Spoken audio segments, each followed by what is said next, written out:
আসসালামু আলাইকুম, আমি শেফ আলওয়ারেস রহমান। আজকের রেসিপি থাই স্টাইলে ফ্রাইড চিকেন, এবং আমি বানাচ্ছি না, আজকে বানাচ্ছে আমাদের শেফ রাসেল। আমি আছি ক্যামেরাম্যানের দায়িত্বে। সো আপনারা দেখতেছেন রাসেল কীভাবে চিকেনটা কেটে নিচ্ছে।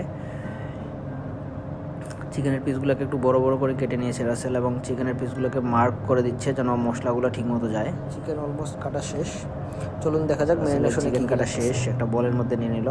এরপর নিয়ে নিয়েছি soya sauce, chilli paste, fish sauce, ginger garlic paste, black pepper, Maggi sauce, oyster sauce, egg, flower,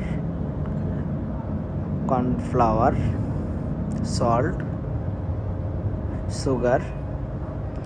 চলুন তাহলে ম্যারিনেশন করা যাক। আমরা বোলের মধ্যে প্রথমে দিয়ে দিচ্ছি জিঞ্জার গার্লিক পেস্ট,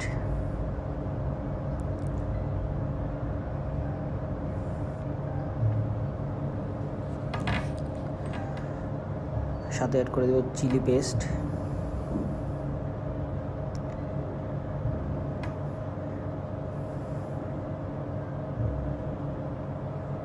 আপনার ম্যারিনেশনটাকে মনোযোগ দিয়ে দেখুন, তাহলে আপনাদের বানাতে কোনো সমস্যা হবে না। দিয়ে দিচ্ছে fish sauce,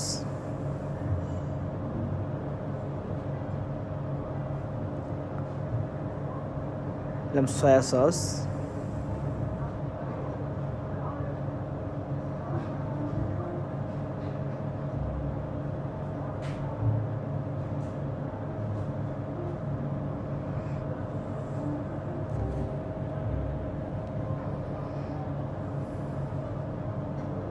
Maggi sauce,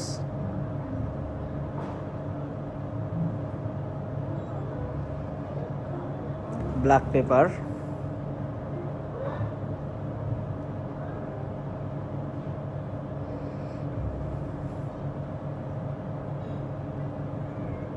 sugar,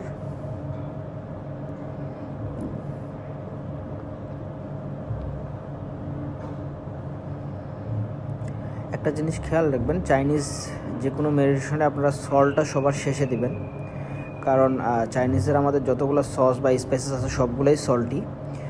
দিয়ে দিচ্ছি ওয়েস্টার সস, আর আপনারা যদি আগেই সল্ট দিয়ে দেন তারপরে সসগুলো দেন, তাহলে আপনি সল্টটা অ্যাডজাস্ট করতে পারবেন না। তাই আগে সব সসগুলো দিয়ে ম্যারিনেশন করে সবার শেষে সল্ট চেক করে যদি সল্ট লাগে তাহলে সল্ট দেবেন। ভালো মতো মিক্স করে নিব। দেখছেন রাসেল হ্যান্ড গ্লোভস পরে ভালো মতো মিক্স করে নিচ্ছে, যেহেতু এটা থাই স্টাইলে ফ্রাইড চিকেন, একটু স্পাইসি চিলি পেস্ট আছে, তাই হ্যান্ড গ্লোভস পরে নিছে। আদারওয়াইজ আপনি এমনি হাত দিয়েও মিক্স করতে পারেন। আমি বলে বুঝাতে পারবো না, খুবই সুন্দর একটা ফ্লেভার বের হয়েছে চিকেন থেকে। দেখতে পাচ্ছেন চিকেনের কালারটা কেমন লাল টকটকে হয়েছে। এরপরে দিয়ে দিচ্ছে এগ, আমরা এগটাকে আগেই বিট করে নিয়েছি।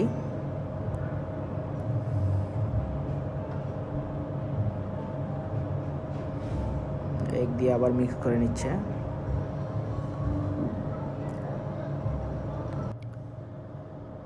এরপরে দিয়ে দিচ্ছি কর্নফ্লাওয়ার,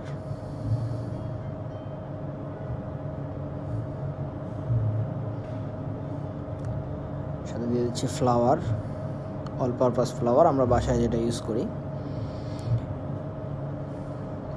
ফ্লাওয়ারটা দিয়ে ভালো মতো মিক্স করে নেব।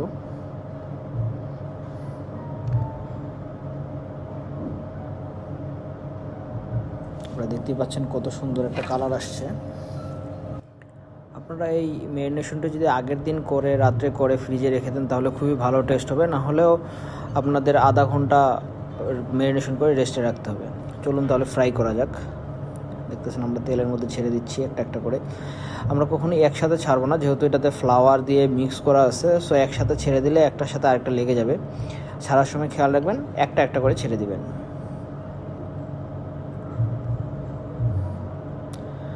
হিটটা দিকেও খেয়াল রাখতে হবে, খুব স্লো হিটে না, আবার খুব হাই হিটেও না। খুব হাই হিটে কুক করলে আপনার কালার চলে আসবে, ভিতরে কুক হবে না।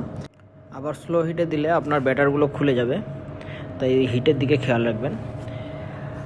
ভিডিওটি অনেক বড় হয়ে যাবে, তাই আমি শর্ট করে আপনাকে দেখাচ্ছি কিভাবে ভেজে নিয়েছি আমরা। আর দেখতে পাচ্ছেন আমার চিকেনের কালারটি কত সুন্দর এসেছে এবং খুবই সুন্দর কুক হয়েছে। আপনার বাসায় অবশ্যই ট্রাই করবেন। যারা বাইরে থেকে চাইনিজ ফুড কিনে খান তারা টেস্টিং সল্ট ইউজ করে, আর আমি যে রেসিপিটি আপনাদের সাথে শেয়ার করলাম এটি পুরোপুরি টেস্টিং সল্ট ছাড়া। সো এটা আপনাদের জন্য অনেক হেলদি বাইরের ফুডের থেকে।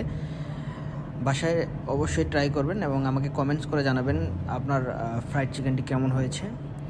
এছাড়াও আমার একজন ফ্রেন্ড আমাকে রিকোয়েস্ট করেছে KFC স্টাইলের ফ্রাইড চিকেন দেওয়ার জন্য। আমি খুব শীঘ্রই আসবো সেই রেসিপিটি নিয়ে। এই ফাঁকে রাসেল ফ্রাইড চিকেনগুলো প্লেটিং করতেছে আমার জন্য। রাসেল একটু নার্ভাস, ফার্স্ট টাইম ক্যামেরার সামনে প্লাস আমার সামনে কাজ করতেছে। সো রেসিপিটি আপনার কেমন লাগলো কমেন্টস করে জানাবেন এবং আপনার বন্ধুদের দেখার সুযোগ করে দিবেন লাইক শেয়ার করে। আমার পাশে থাকার জন্য ধন্যবাদ।